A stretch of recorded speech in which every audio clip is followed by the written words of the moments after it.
We're hot. Alright, so's the tea. Well, it's good that the tea is hot, although it's like 100 degrees outside. Yes, but not in here. Thank God for good air conditioning.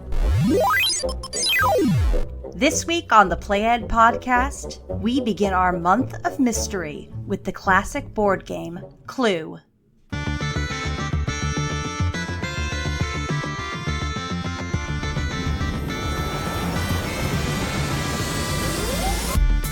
Welcome to the Played podcast, where we explore cultivating connections through play.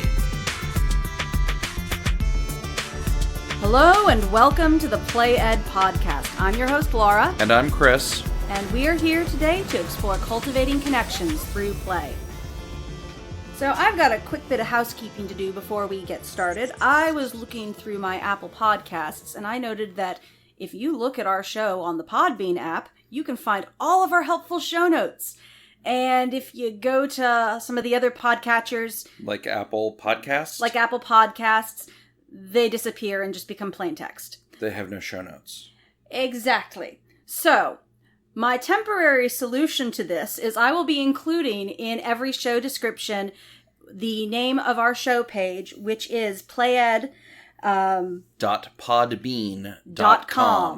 And I will have that there. That means that whatever podcatcher you're listening to us, if you go to our show page, you can find any of the handy notes and links that I linked to.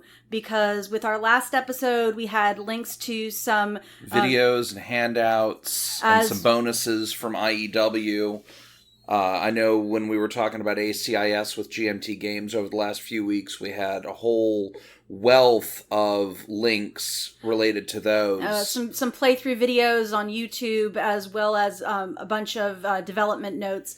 So, for the sake of the audience, there's a richer episode experience if you go to the show page for the notes. Yes. And I am looking at a longer-term solution to ensure that all of you get to have the full experience. A couple other things. I got a message today asking about a particular game. I'm so excited because it was one we were already talking about doing. We got a message? We got a message. We've got a message? Yes. Isn't there like a Blues Clues song about getting a message? It's about a letter. Oh, it's about a letter. Okay, well, that's not quite the same.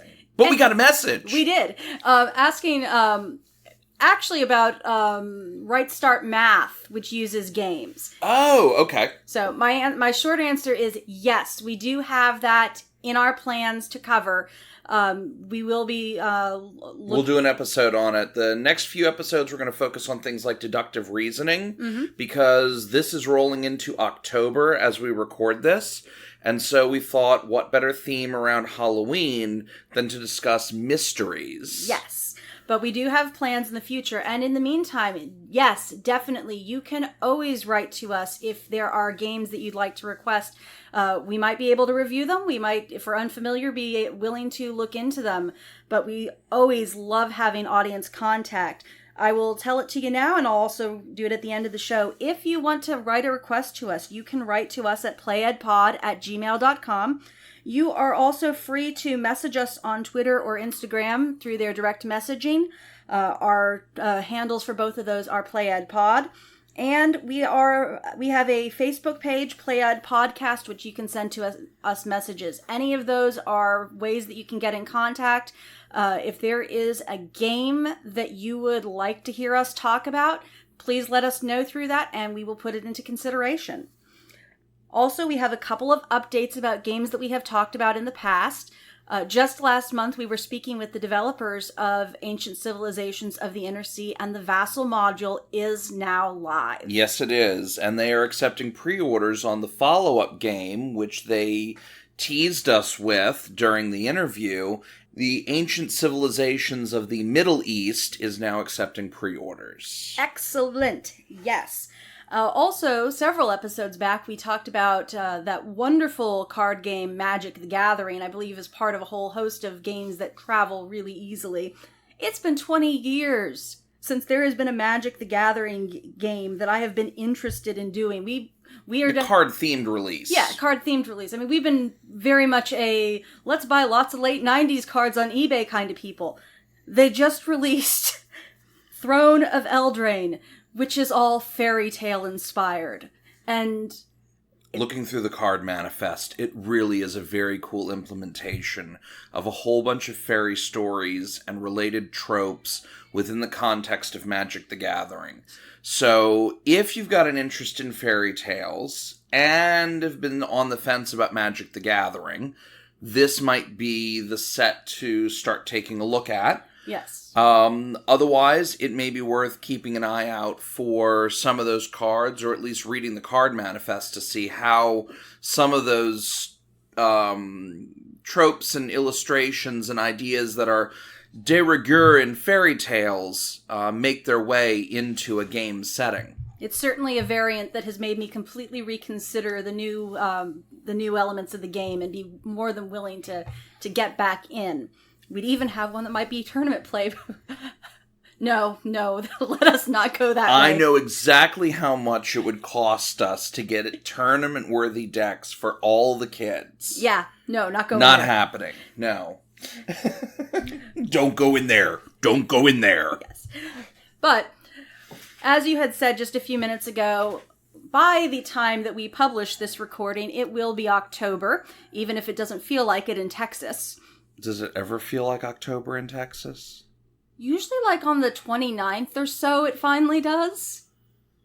I don't know. We've had some really, really hot Halloweens. I can tell you that I have been Halloweens where I was really glad that everyone had decided to go with lightweight costumes. And then I remember the year that I went to the Boo at the Zoo festival and everyone was... that the day that it dropped 30 degrees in one afternoon and you had to, drive a pair of trousers to me for the office? Yes. Okay. The day started 85 degrees. I went to work in shorts and flip-flops like I normally do. And yeah, by mid-afternoon, it had dropped 30 or 40 degrees, and I'm pretty cold hardy. I'll wear shorts down into the 40s, but once you start approaching 32, I usually want something on my legs. So yeah, you had to drive some trousers out to the office. Yes, October in Texas is the month that starts in the 90s and ends in the 30s. Sometimes in the same day. Yes. So... But it being October, Halloween, and for a lot of people that means horror, we're generally not big horror fans. Not a fan of horror films, not a fan of horror novels. Have a friend who wrote a very interesting horror novel several years ago. It was okay to read, but not, horror's not my thing. Mystery, however. Our kids aren't even really into horror, No. but mystery. Mysteries we have long been interested in. And along with that crisp autumn weather and the change of leaves, there's something about entering autumn that just says to me, we really need a good mystery. And what better mystery game to start with than Clue? So, as we were compiling our list of games that might fit this theme, we've thought there's no other place that you possibly could start. I know we had a copy in my childhood because we played it all the time. Yes. And I would guess for a good amount of our audience, this is probably one of the games you've actually played. It's one of those games that, like Monopoly, is ubiquitous in the American experience of the last, say, 40-odd years. Mm-hmm. And for good reason. It has been around since 1949. It was first manufactured in England then, and has been... But it has a different name in England, doesn't it? In England, it's known as Cluedo, which is playing off the fact that the Latin word for game is ludo. And so it's giving you the idea of it's a game about clues. Interesting. Mm-hmm. And fun. I like wordplay. I love wordplay. So it's currently owned and published by Hasbro. What do they not own? That is a good question. It seems like practically everything. I'm almost thinking I'm sure it would bore our audience, but this is your opportunity to warn us off from this, is write us in and let us know if you think this is a horrible idea, but maybe we should do an episode on the history of game companies and how Hasbro came to own everything. That is a good question, but regardless, Hasbro does currently own and publish it. It was originally Parker Brothers in the U.S.? I'm looking through the Wikipedia right now. Yes, it was developed in 1944 by Anthony Pratt, an English musician who applied for a patent for the invention of a murder mystery themed game, originally named Murder, and I don't know that it would have lasted anywhere near as long had it been called that. There were several differences between the original game concept and the one that initially published in 49. The original design actually called for 10 characters. Okay. One of whom was the victim by random drawing. Oh. So it almost reminds me of the sort of murder mystery dinner theater things. Well, yeah, I mean, there's I remember as a kid, I did a workshop on, like, mysteries and mystery writing and so forth. When I was a kid, the University of New Orleans offered summer classes that were, like, enrichment-oriented. I was, like, the only 8-year-old or 7-year-old in a bunch of these classes with adults and stuff. But I remember we played a game of murder with the class where someone was randomly chosen by the organizer to be the murderer. And they would run around, we kind of milled about the room pretending to talk to each other, and they would shake hands with us and give some sort of sign, and then like 3 hands later we were supposed to drop dead or whatever in order to compel the people remaining to figure out who the murderer was before they killed more of them. I know this game. That's what Versipellis is. Oh, okay. Well, I was taught it as murder when I was like 7 years old in a class full of adults doing summer enrichment classes. Yeah, Versipellis is just, it's Latin for skin changer. It means werewolf, and it's just a werewolf-themed version of the game that you play in Latin for Latin classes. And you played it last year? I played it last year when I went to the Latin... the Biduum Oklahomensis. Yes. Sweet. So yeah, same exact idea. It's a parlor game, and in fact, it was just such a parlor game that inspired him to come up with the original idea. Okay. Well, that was L.A. by way of Omaha. It was originally marketed as the Great New Detective Game upon its launch in 1949. Editions. Parker Brothers did in fact have it. You're right. So one of the many classic Parker Brothers games that's become a standard and is now the rights to it are owned in the U.S. by Hasbro. Yes, like I said, Hasbro owns everything. But we shouldn't say too much bad about Hasbro. Maybe someday we can get them to talk to us. So, cheers to you for keeping the game alive. I'm glad it's still in print. Mm-hmm. Gameplay, however, is pretty much unchanged since it originally started, provided you are playing the original game. Which is kind of hard to find in some ways. Mm-hmm. Well, because what you have is that if you look for the one that is marketed as... It should say something like the classic mystery game. Right, but that one, I thought they changed the gameplay as well when they came out with the updated editions, that they still bill as the classic mystery edition. Oh, it added several variations, actually. Ah, okay. And they've had several spin-offs as well. So, let's start with the game that we actually started playing as children, because that's, I think, the starting place. Clue is a classic game of deduction. You are handed pieces of information. Essentially, every time you're holding a card in Clue, that is a card that you know, by default, cannot be the murder weapon, murderer, or location, which are the 3 things that you're trying to find out so that you can win the game. You travel around the game board because you can only make a... Which in the original version of the game is a mansion. Mm-hmm. Think Gosford Park if you're looking for a movie, or any of your sort of Agatha Christie, stereotypical... Weekend at the Country Manor. Yes. You travel around this game board, which represents the rooms of a mansion, and you can make suggestions as to who you think may have committed the murder, with what, where. In an effort to figure out who committed the crime, with what weapon, in what room. Which is... How do you explain it? I mean, you pull the cards out of the 3 decks and stick them in the envelope before gameplay begins, then you shuffle. Correct. You shuffle the cards among various players, so you start out with a small bit of information that you already know. So if I look at my hand and I have a wrench and a lead pipe and the conservatory... And Professor Plum, then you know it can't involve any of those. And I can use a note sheet to note to myself that these ones can be safely eliminated.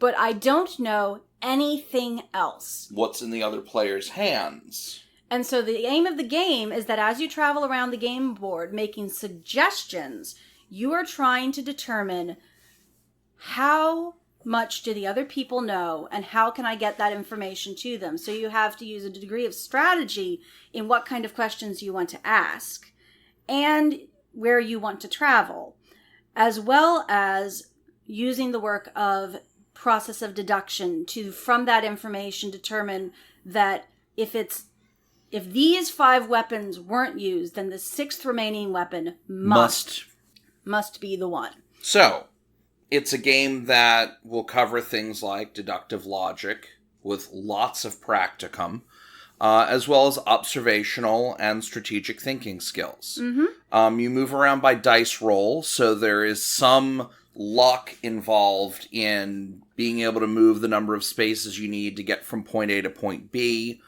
And also figuring out how to structure your questions so that you don't reveal what's in your hand by the questions you're asking in order to figure out, to solve the mystery in the course of play. Mm-hmm. So...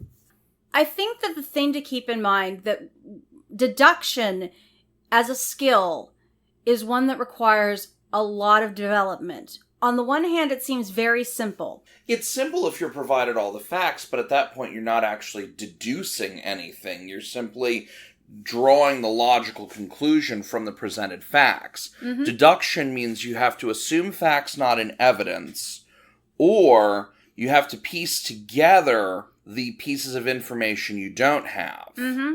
And you're learning some of the most basic elements of logic. If Professor Plum is in my hand, Professor Plum can't be the murderer, is the most simple element of logic. Any card held by the players cannot be the cards that are in the case file. Right. So,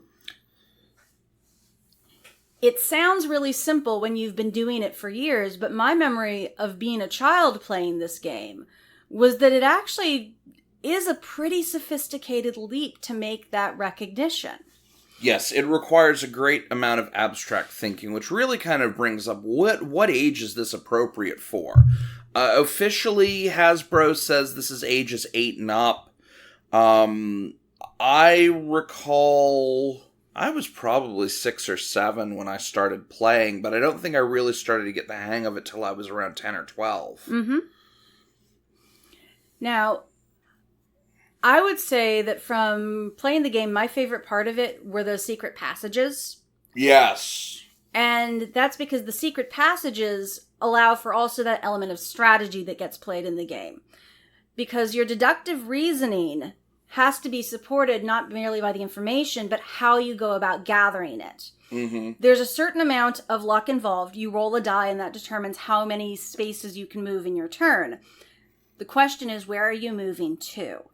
And the secret passages allow you to move across the game board and get quickly. So if you're in a certain room, you can move to a certain other room predetermined on the opposite side of the board. So if I'm in the study and I want to get to the dining room, it's faster to go to the kitchen by way of secret passage and then move, rather than trying to go all the way through the game board. The trade-off is you forego a die roll in order to make that secret passage move. Mm-hmm. But if the distances look right, it may be far more advantageous to do it that way. Mm-hmm. And so you've got deduction being taught. You've also got skill. You also have bluffing.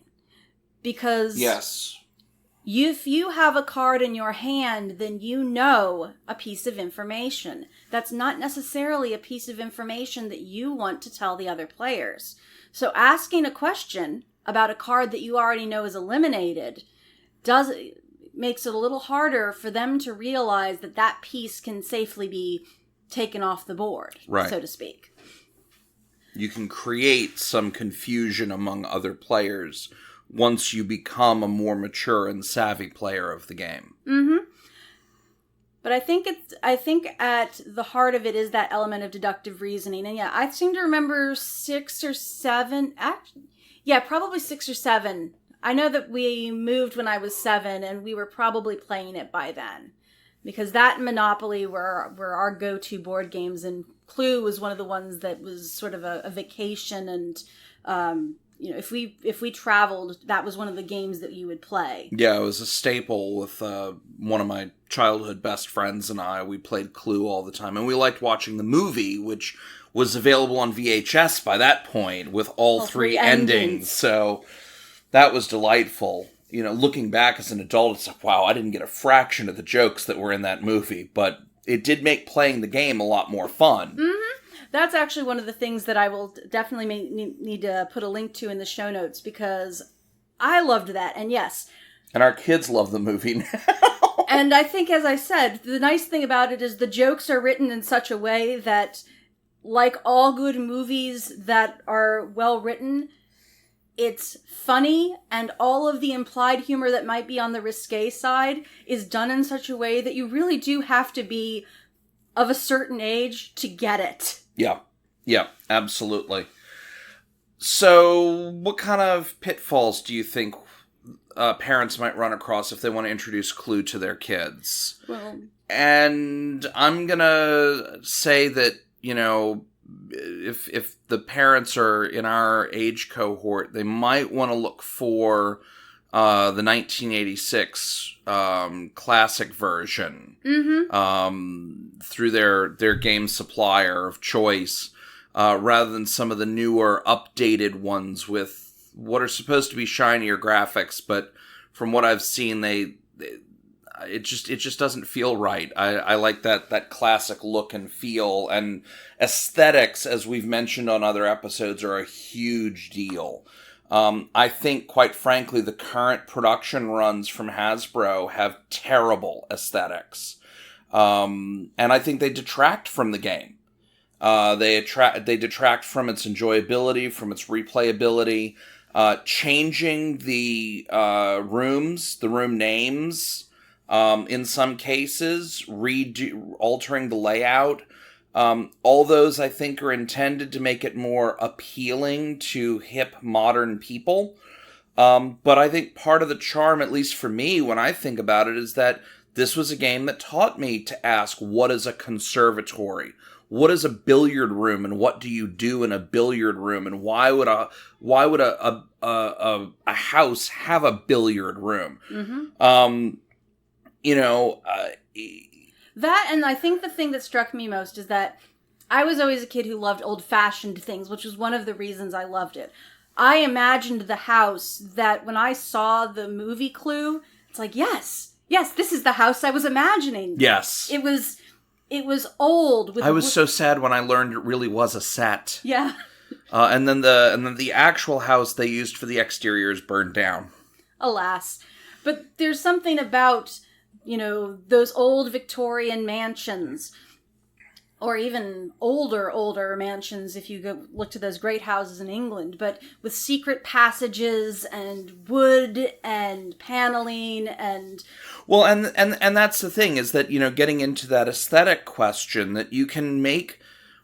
we ran into this when we were working in theater, that there's always this desire to update a play because that'll make it appeal to modern audiences, which isn't true. It can make it incomprehensible, it can make it lame, but it never makes a good play better, and it doesn't make a bad play good. Games work the same way. If you update the aesthetics in order to conform with the hip, postmodern culture of ugliness we're surrounded by, then at the end of the day, you're going to deprive people of one of the principal reasons to pull a board game out, which is to escape from the milieu they're immersed in and enjoy pretending to be other people someplace else with other concerns. More importantly, if I want to imagine a mansion, I want to imagine this creaky old Victorian that's been kept running by some butler who's a relic of a bygone era. Not a McMansion that was built by a contractor in 2005. Yeah, exactly. And unfortunately, looking at the mansion board in one of the more recent versions of the game where they subbed out Ms. White for Dr. Orchid. No, it wasn't that one. It wasn't that one? That one still has the normal game arrangement. It was actually the other one that still has the original character names, but has the optional game board. Oh, okay. See, I can't even keep them straight. Just give me the nice, long, rectangular box, bifold, with the tile floor in the hallway. And that's how you can... I'm going to be cranky and grumpy about this. Yes, which you are allowed to be. As I was mentioning earlier with the Magic the Gathering cards, every time that there's an option between a modern update, recent release, and something that we bought 20 to 30 years ago, I don't even have to ask. That is true. That is true. All right, so... As far as how to keep it in the fun zone, besides having the fun of your kids listen to parents argue about how things were so much better in the old days. And get off my lawn.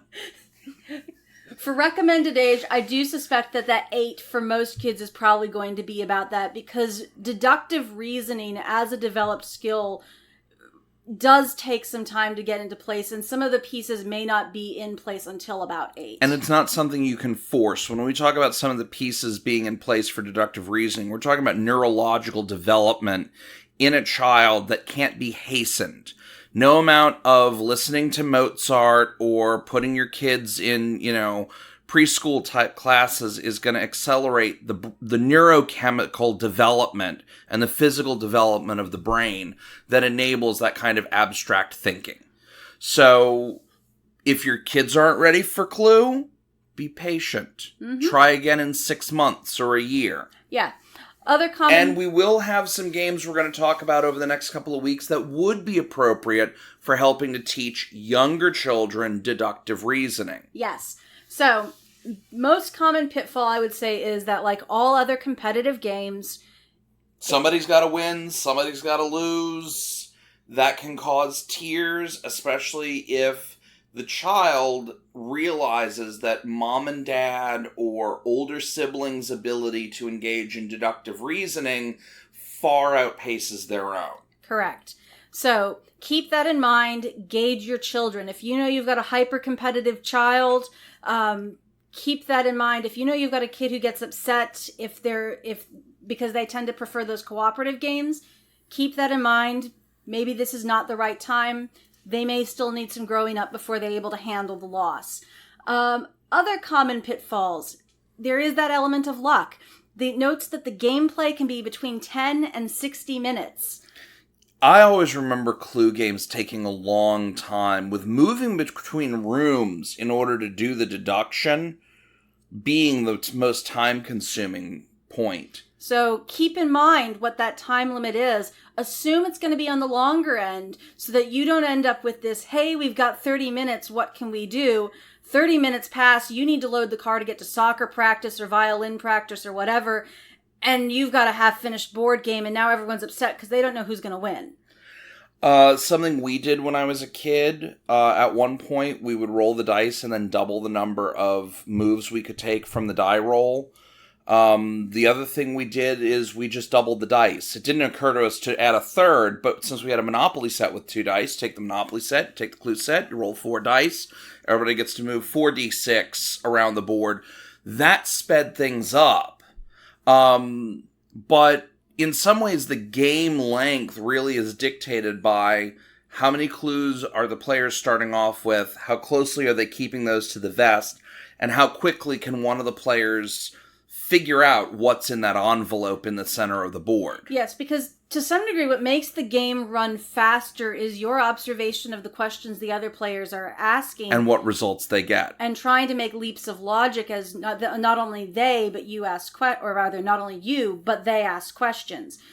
With younger, less experienced players, they're not going to be able to make those leaps. You've got the risk that you as the parent with better, more developed deductive reasoning skills might be winning the game more often. Keep that in mind. It may be better to act as a referee and guide rather than playing with them. In which case, have a number of people who can play. You want to try to keep things on an even playing field. Playing teams. Playing teams would also be another good way to do that. And then, as I've alluded to, there are some other games we're going to talk about that I think do as good or better a job. One of my complaints about Clue, when I was playing it in my late teens, 16, 17 years old, again with friends, all in our late teens, towards the end of high school, one thing we all noticed was that the games became fairly repetitive. There's a very limited number of suspects, a very limited number of clues, a very limited number of potential locations for the murder. One of the solutions was to release Clue Master Detective, which was an expanded game, accommodates up to 10 players. That was one we had. And I remember when we got that copy, because we'd had the classic version. Okay. And then someone gave us Christmas, a birthday, something like that. We got Master Detective. It's like, there's a Miss Peach, and it had updated artwork. So it went from being that artwork that was very reminiscent of the 1940s, 50s of the original to it looked very 1980s. Mm-hmm. It was very 1980s. But I do remember... Like something out of Dallas. Yes! It did look like something out of Dallas. But I remember having that and liking having... It was nice because we were a family of 5 people. We could play the game. But if you had enough friends over... Being able to include a 7th or 8th person, right? Nice thing. So, Clue Master Detective added in more suspects. I believe it added more weapons and a few more rooms. That was one I always wanted but never got a hold of. When I was looking on Amazon earlier today, I saw that it's available. Mm-hmm. You can still get the classic 1986 edition that I remember playing as a kid. You can get Clue Master Detective. Both look really good. And then there are other games you can play that add more complexity to the deductive process. And we'll talk about some of those in the coming weeks. Mm-hmm. Now, I did notice that that version of Clue that we were looking at today that had that alternate board, you basically trade out the mansion cards for the boardwalk cards. That was, as far as I can tell, one of Hasbro's solutions to the whole, how do we improve replayability? Well, have a second location. Okay. So that it's clearly one that as the game goes on. And then, of course, with Clue, how many different variants did we see where it basically changed set dressing? Yes. And that's become very common with a lot of the classic games. I know you can get Monopoly and Risk and Clue and several others where, you know, there's this licensed property that's a really popular TV show, and then there's this other licensed property that's a worldwide phenomena, sci-fi fantasy movie series, and you know, and they don't even file the serial numbers off on these things. Oh, and my personal favorite was the popular 1970s children's cartoon show version. Yeah. I saw one about a very popular costume soap opera involving aristocrats in England in the early 20th century version of Clue, which that might actually work. I mean, because that's kind of the milieu that the designer was coming out of to produce the original game in post-war Britain in the first place. Mm-hmm. I'm keeping that one in mind. But you can certainly, if you're looking at this game but want something that's got a slightly different spin, there's a number of different license variants that have that. And I know that there's some other versions of the game that have taken it off in different directions. Yeah, absolutely. But in terms of the core rule set, it's a classic for a reason. And easy to learn, easy to play. And a good beginning place for learning those elements of deductive reasoning of if it's this, it can't be that. Right. So I think that's probably a good place to wrap up for today. We will certainly be continuing on this month of mystery with other games that cover deductive reasoning. But now it is time for you to talk to us. All of the games we've mentioned today can be found in the show notes. If you have others that you would love to hear about, again, you can write to us at playedpod@gmail.com. You can follow us on Instagram and Twitter at playedpod. Our Facebook page is Played Podcast. Please tell us your thoughts. And until next time, thanks for listening. Take care. Bye.